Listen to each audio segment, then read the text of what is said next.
দর্শক, নাগরিক প্রতিদিনের অডিও নিউজে স্বাগত। দিনের শীর্ষ খবরগুলি জানিয়ে দিচ্ছি আমি ফারজানা নিকিতা।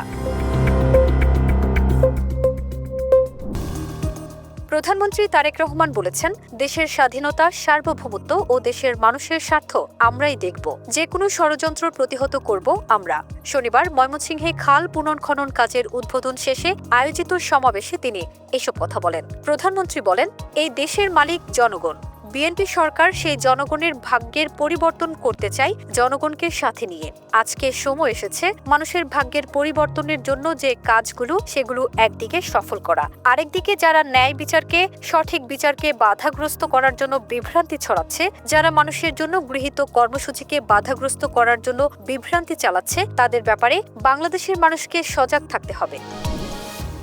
গত 24 ঘণ্টায় হাম ও উপসর্গ নিয়ে সারা দেশে আরও 13 জন মারা গেছে। এ নিয়ে গত 15 মার্চ থেকে মোট মৃত্যু দাঁড়িয়েছে 512 জনে। শনিবার এক বিজ্ঞপ্তিতে স্বাস্থ্য অধিদপ্তর থেকে এইসব তথ্য জানিয়েছে। এতে বলা হয়, গত 24 ঘণ্টায় হাম উপসর্গে 12 জন ও নিশ্চিত হামে 1 জন মারা গেছে।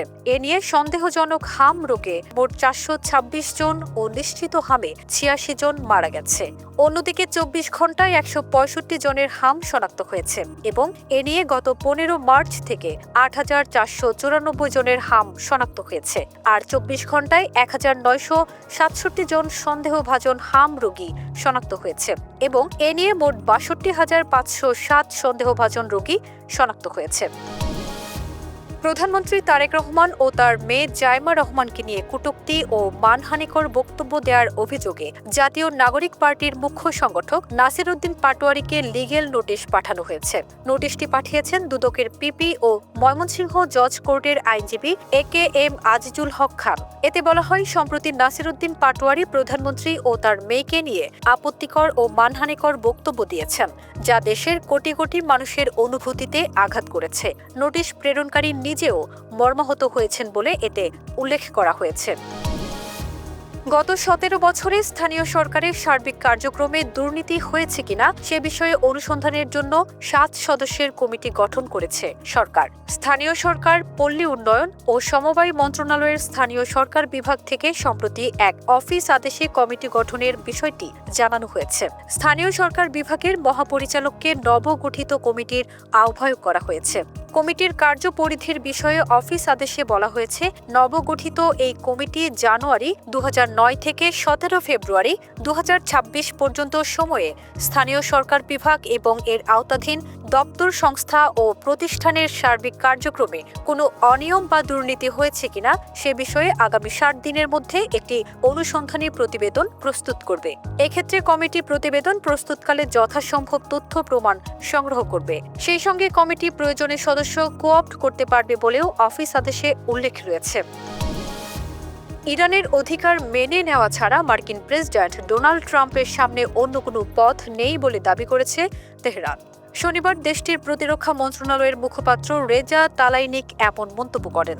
তাসনিম নিউজ এজেন্সিকে দেয়া এক বক্তব্যে তালাইনিক বলেন, ইরানের দাবি অস্বীকার করলে তা ট্রাম্পের জন্য আরও ব্যর্থতা ডেকে আনবে। তিনি দাবি করেন, যুদ্ধক্ষেত্র ও কূটনৈতিক এই দুই দিক থেকে যুক্তরাষ্ট্র ও তার মিত্রদের জন্য এই সংঘাত থেকে বের হওয়ার একমাত্র উপায় হল ইরানি জনগণের দাবি মেনে নেওয়া।